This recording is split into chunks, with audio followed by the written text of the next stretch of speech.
नमस्कार मित्रांनो, लग्नानंतर होईलच प्रेम या मालिकेच्या आजच्या भागामध्ये नंदिनी इकडे रम्याला स्पष्टपणे सांगते की तू पार्थ आणि काव्याचं लग्न मोडण्याचे लाख प्रयत्न कर, पण मात्र मी तसं काहीही होऊ देणार नाही. रम्याला नंदिनी सांगत असते की तू एक गोष्ट विसरू नको. काव्या जरी माझी धाकटी जाऊ असली तरी सुद्धा रक्ताच्या नात्याने ती माझी थोरली बहीणच आहे. मी जर ही गोष्ट मनात आणली असती तर तुझी लबाडी सगळ्यांसमोर मला उघड करता आली असती. नंदिनी रम्याला खूप सुनावत असते आणि रम्याकडे शांत राहण्या इतपत दुसरा पर्यायच नसतो, कारण खरं तर रम्यानेच गाढव चुकी केलेली असते आणि तिनेच काव्याचं मंगळसूत्र लपवून ठेवलेलं असतं. नंदिनी सांगत असते, तुझी लबाडी मी सगळ्यांना सांगितली असती, पण मात्र मी तसं काहीच केलेलं नाहीये, कारण मी शारदा धनंजय मोहित्यांची मुलगी आहे. माझ्यावरच्या संस्कारांमुळे मी तसं काहीही वागलेली नाहीये. एक गोष्ट ना डायरेक्ट लक्षात ठेवायची.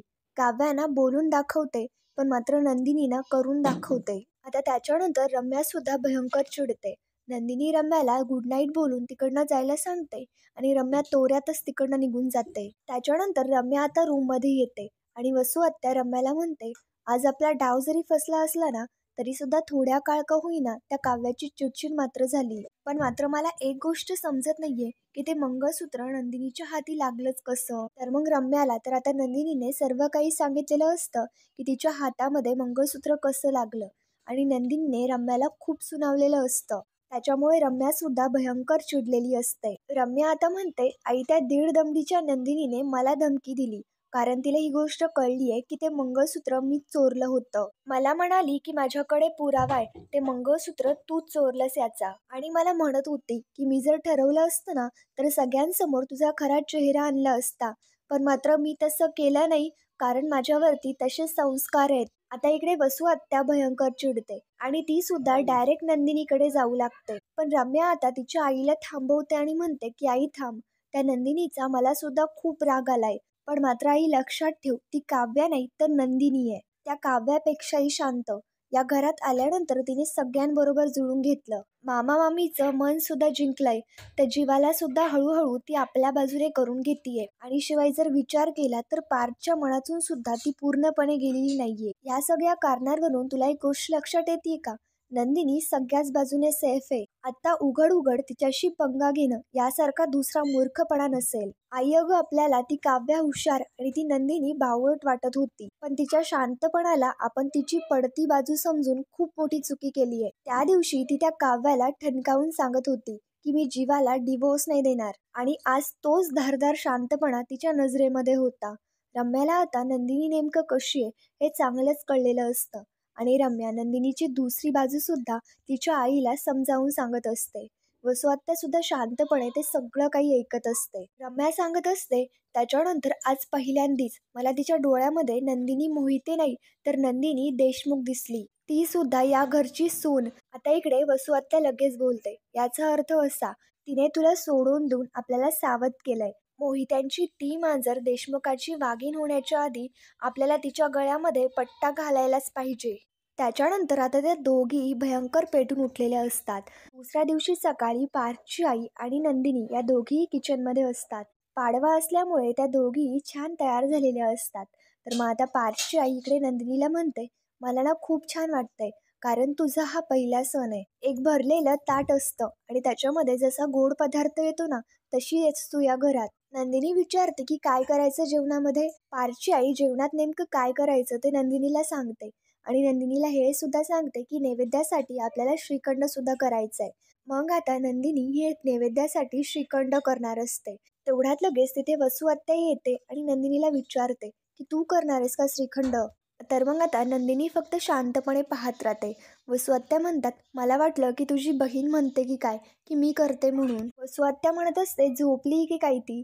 तेवढ्यात लगेच काव्या येते आणि काव्या बरोबर टुचकं बोलत म्हणते की जेव्हापासून तुम्ही भेटलाय ना तेव्हापासून माझी झोपच उडाली हो आत्याबाई. वसू आत्या आता नंदिनीला टोमणं मारत म्हणतात, जर तू चांगली वागायला लागलीस ना तर मी स्वतः तुझ्यासाठी अंगाई गाईल. इकडे काव्या सुद्धा काही कमी नाहीये आणि काव्या लगेच बोलते की नाही नको, तुमच्याकडचं ना एवढं प्रेम पचतच नाही हो मला. वसू आत्या म्हणू लागते की तुला प्रेम पचत नाही ना, हे पहिल्या दिवसापासूनच आलंय माझ्या लक्षात. आमचा पार्थ आणि आमची मालिनी तुझ्याशी इतकं चांगलं वागतायत, पण मात्र तू म्हणजे अवघडच आहेस तुझं. ही तुझी ना बहीण बघ, तिला ना बरोबर कळलंय आमच्या मालिनीला ना कसं घोळात घ्यायचं ते. आणि तुझ्यामुळे जीवा आणि पार्थ हे दोघी एकमेकांशी फटकून वागायला लागलेत. काव्य आणि नंदिनी या दोघी आश्चर्याने वसू आत्यांकडे पाहत असतात. कारण वसू आत्यांना असं म्हणायचं होतं की यांच्याचमुळे हे सगळे बदल झालेत. त्याच्यानंतर पार्थ पाडव्याच्या पूजेसाठी तयार होत असताना तेवढ्यात तिथे जीवा येतो. त्याच्यानंतर आता ते आतमध्ये आल्यानंतर जीवा लगेच ॲटिट्यूडमध्ये विचारतो की काय बोलायचं होतं. पार्थ आता म्हणतो तुझी इच्छा होती भेटायची, पण मात्र जीवा म्हणतो की असं काही करायचं असं माझी अजिबात इच्छा नव्हती. जीवा म्हणत असतो तूच बोललास मला की तुला भेटून काहीतरी बोलायचंय, पण मात्र जीवा म्हणतो की मी कधी बोललो असं. उलट मला तुझा मेसेज मिळालाय की मला तुझ्याशी बोलायचंय, तुला काहीतरी सांगायचंय आणि म्हणूनच मी इथे आलो. पण मात्र इकडे पार्थ म्हणत असतो अरे जीवा, मला तुझा मेसेज मिळाला, फोनवरती नाही दिला तू मेसेज. तेवढ्यात आता जीवाचा लहान भाऊ तिथे येतो आणि तो बोलतो की मी केला होता तुम्हाला मेसेज. जीवा आता त्याच्यावरती ओढत म्हणतो काय चाललंय तुझं, लहान आहेस ना, लहान भावासारखं राहा. पण मात्र तो म्हणतो तुम्ही दोघं तर मोठे आहात ना, मी लहानांसारखाच वागतोय. अरे किती भारी टीम होती आपली, प्रत्येक वर्षी आपण एकत्र मिळून गुढी उभा राहायचो. आपण यावर्षी सुद्धा एकत्र गुढी उभारूयात ना. पण मात्र जीवा म्हणू लागतो गेल्या वर्षीमध्ये आणि आत्तामध्ये फरक आहे. आणि पार्थकडे पाहत म्हणतो की बऱ्याच गोष्टी घडून गेल्यात. आता तो समजावून सांगण्याचा प्रयत्न करत असतो की हे बघ जीवा दादा, जे झालंय ते सोडून दे ना, सगळं विसरून तुम्ही दोघं एकत्र येऊच शकता ना, मग या ना दोघंही एकत्र. आणि आज तर गुढीपाडव्याचा मोटिव्ह असतो ना, आपण मागचं सगळं विसरून एकत्र येऊयात.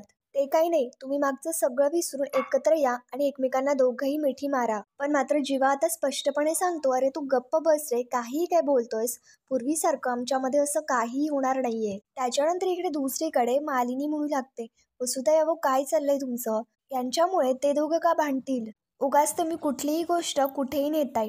आज जरा चांगला दिवस आहे ना, आपण हे सगळं हसत खेळत आणि गमतीत घेऊयात ना. मग वसू आत्या लगेच नाटकं करत म्हणते बरं ठीक आहे, मी तुझ्या मनमिळावू सुनेशी जरा प्रेमाने बोलते. आणि वसू आत्या काव्याला म्हणतात की सुनबाई काय हो, काय येतं तुम्हाला करता. आता मित्रांनो आपल्याला तर माहीतच आहे ही काव्या तर काही कमी नाहीये. आणि काव्या लगेच बोलते हे असं बोलताना किती क्यूट दिसता हो तुम्ही, असं जर तुम्ही प्रेमाने बोललात ना तर मी काहीही करेन. आत्ता सांगा काय करू तुम्ही, मी आत्ता करून दाखवते. तर मग आता वसू आत्या लगेच हसायला लागते आणि काव्याला म्हणते काव्या बघ ना काय गंमत आहे, मला ना असं कुठेही ओव्हर कॉन्फिडन्स जर दिसला ना मला तुझीच आठवण येते. वसू आत्या विचारते बरं ते जाऊ दे, मला सांग काय आज. मग काव्या सांगते हो माहिती ना काय, काही लोकांच्या जिभेसारखी कडू कडू पानं चावून चावून खावी लागतात. आणि मग दुसऱ्या बाजूला मालिनी काकूंच्या स्वभावासारखं गोड श्रीखंड खायला मिळतं ना, तो सण आहे आज, ते सुद्धा गुढीपाडवा. आता काव्य अशी ठचक्यात बोलली आहे ते पाहता वसू आत्या रागातच लगेच काव्याकडे पाहायला लागतात. त्याच्यानंतर आता इकडे नंदिनी म्हणते की काव्या कशी बोलतीयेस, तर मग काव्या बोलते की मी काहीच नाही बोलत आहे, या माझ्याशी एवढं प्रेमाने आणि गोड वागतायत ना, म्हणून मला असं अक्षरशः भरून आलंय. आणि ते सगळं पाहता मालिनी त्या गालातल्या गालात हसत असते. इकडे आता वसू आत्या लगेच म्हणतात की तुला हे पाहता खूप मज्जा येते ना ग. मालिनी आता अडखळत बोलते नाही नाही, असं खरंच विचार करत होते की काव्याला काय काय येतं हे मला माहिती नाहीये ना. वसू आत्या म्हणतात हो का ठीक आहे, मी पण बघतेच की या गोड मुलीला काय काय बनवता येतं.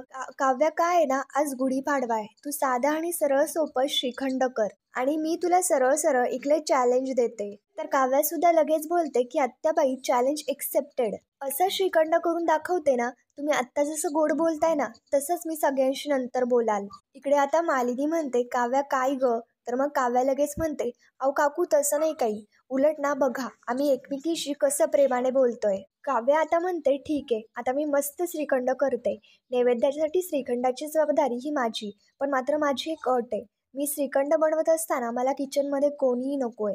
आता लगेच वसू आत्या बोलू लागते हे ना देशमुखांचं किचन आहे, ते मोहित्यांचं किचन ना तिकडेच सोडायचं. त्याच्यानंतर म्हणू लागते की आज फक्त आपण श्रीखंड खाऊनच दिवस काढायचा आहे का, कोशिंबीर पुऱ्या भाजी काहीतरी हवंच ना, आणि ते सगळं करण्यासाठी आम्हाला किचनमध्ये यावंच लागेल. मग आता त्याच्यानंतर काव्या म्हणते ठीक आहे मी श्रीखंड करते. पण मात्र वसू आत्या काव्याला मागे घेत म्हणतात की काय चाललंय तुझं, अंघोळ झाली आहेस का तुझी? तर काव्या आता शांत राहते. वसू आत्याला समजतं की काव्याची अंघोळ झालेली नाहीये. मग आता वसू आत्या लगेच म्हणतात की वाटलंच मला. तुझ्या बहिणीने तुला एवढी साधंही शिकवलेलं नाहीये का गं, की अंघोळ झाल्याशिवाय किचनमध्ये पाऊलही ठेवायचं नाही. तर मग काव्या आता शांतच राहते आणि आता इकडे मालिनीला म्हणते की मालिनी काकू पार्थ गेले होते. त्यांचं आवरेपर्यंत मी बाहेर आले. असो, आवरते मी माझं माझं. आणि त्याच्यानंतर आता काव्या लगेच तिकडनं निघून जाते. वसू आत्या लगेच नंदिनीला बोलतात की श्रीखंड आहे ना तिला एकटीला करू दे. मला जर कळलं की तू तिला श्रीखंड करण्यासाठी मदत केली तर गाठ माझ्याशी आहे, लक्षात ठेव. आणि आता वसू आत्या सुद्धा तोऱ्यातच तिकडनं निघून जातात. त्याच्यानंतर मालिनी इकडे नंदिनीला म्हणते की नंदिनी ठीक आहे ग, नको काळजी करू, होईल सगळं नीट. इकडे दुसरीकडे आता त्यांचा लहान भाऊ त्यांना म्हणत असतो, उद्या जर तिसरा माणूस तुम्हाला नडायला आला तर तुम्ही दोघं असेच एकमेकांच्या विरोधात उभे राहणार आहात का? उद्या जर वसू आत्या जीवादादाला काही म्हणाली तर पार्थ दादा तू त्याची बाजू नाही घेणार? काय चाललंय तुमच्या दोघांचं? सोडा ना हे सगळं. तुम्ही आधी माझ्याबरोबर किती मस्ती करायचात, काय नको ते करायचात, मला एकटं पाडायचात, मला लिंबू टिंबू बोलायचात. हे सगळं सेलिब्रेट करण्यासाठी तरी एकत्र या. मी सगळ्यात लहान आहे या घरामध्ये. जर मोठं होऊन लोक अशी वागणार असतील ना तर मला नाही व्हायचंय मोठं. एक काम करूयात, मी ना कुठेतरी लंडन ऑस्ट्रियाला ना निघून जातो, मला नाही थांबायचं इथे. त्याच्यानंतर आता पार्थ त्याला थांबवतो आणि त्याला म्हणतो की थांब, थँक्यू सो मच तू हे घडवून आणल्याबद्दल. खरं तर या घरामध्ये मी मोठा आहे, मी पुढाकार घेऊन हे सगळं करायला पाहिजे होतं. त्याच्यानंतर पार्थ लगेच जीवाला म्हणतो की आय एम सो सॉरी जीवा. आणि जीवा सुद्धा पार्थकडे आता कळवळीच्या नजरेने पाहत असतो. पार्थ म्हणत असतो की खरंच खूप चुकीचं वागलो मी, ओरडलो मी तुझ्यावरती. लग्नामध्ये जे काही घडलं ते मनात साठलं होतं आणि तोच ब्लास्ट झाला माझा. मला तुझ्यावरती राग आला होता कारण तू नंदिनीशी लग्न केलं. खरं तर तू ज्या परिस्थितीमध्ये लग्न केलं होतं ते पाहता मला तुझा अभिमान, कौतुक वाटायला हवं होतं. पण मात्र मी तसं नाही केलं, मी तुझ्यावरती चिडलो. पार्थ आता हात जोडून जीवाची माफी मागत असतो आणि जीवा सुद्धा शांतपणे ते सगळं फक्त बघत असतो. पार्थ आता सांगत असतो, हे बघ जीवा, योग जे काही बोलतोय ना ते सगळं बरोबर आहे. हे जर का असंच जर का आपण वागत राहिलो, हे असंच बोलत राहिलो तर आपल्यातल्या गोष्टी कधी नॉर्मल होणार आहे. पार्थ म्हणत असतो, जेव्हा तुला सुद्धा ही गोष्ट माहिती आहे, तू जेव्हा आनंदी असतो तेव्हा मी सुद्धा असतो. आणि झालं गेलं सोडून देऊयात ना, मी झालो या प्रकरणातून मूव्ह ऑन. जेव्हा आपण लाठीकाठी खेळायचो तेव्हा आपण एकमेकांना जिंकण्यासाठी खेळायचो. स्पर्धेच्या रिंगणाला सुद्धा आपण आपल्या नात्याला महत्त्व देत होतो. आज सुद्धा आपण अगदी तसंच करूयात. जेव्हा आपण नव्याने सुरुवात करूयात. पार्थ आता हातामध्ये हात देऊ लागतो. जेव्हा सुद्धा नव्याने सुरुवात करण्यासाठी पार्थच्या हातावरती हात ठेवू लागतो. पण मात्र तेवढ्यात लगेच काव्या तिथे येते. जेव्हा काव्याला पाहतो आणि त्याचे सगळे सूत्रच हलतात. जेव्हा लगेच त्याचा हात मागे घेतो. तर मग मित्रांनो, पुढील भागामध्ये आपण पाहणार आहोत, मालिनी म्हणते की लग्नानंतरचा तुमचा हा पहिला सण आहे, तर मग चला एकमेकांच्या बायकांना श्रीखंड भरवा. तर मग आता जीवा काव्यासमोर नंदिनीला श्रीखंड भरवतो आणि ते पाहता काव्याला खूप वाईट वाटतं. तर मग आता इकडे पार्थ भरवू लागतो तर काव्या म्हणते नको, माझं मी खाईल. वसू आत्या लगेच बोलते की कडुलिंबाची पानं खायला घाला हिला. तर मग काव्या लगेच रागामध्ये पटापट कडुलिंबाची पानं खाते. रूममध्ये आल्यानंतर काव्याचं तोंड अख्खं कडू कडू पडलेलं असतं. तर मग पार्थ तिच्यासाठी श्रीखंड आणून देतो आणि तिला म्हणतो, तुमच्या मनाचा कडवटपणा नाही पण मात्र तोंडाचा कडवटपणा नक्की जाईल याने. आणि काव्या लगेच पार्थने दिलेलं ते श्रीखंड खाते. हे पाहता पार्थला खूप छान वाटतं. तर मग मित्रांनो, पुढील भागांच्या डेली अपडेटसाठी आमच्या चॅनलला लगेच सबस्क्राईब करा. Thank you for watching.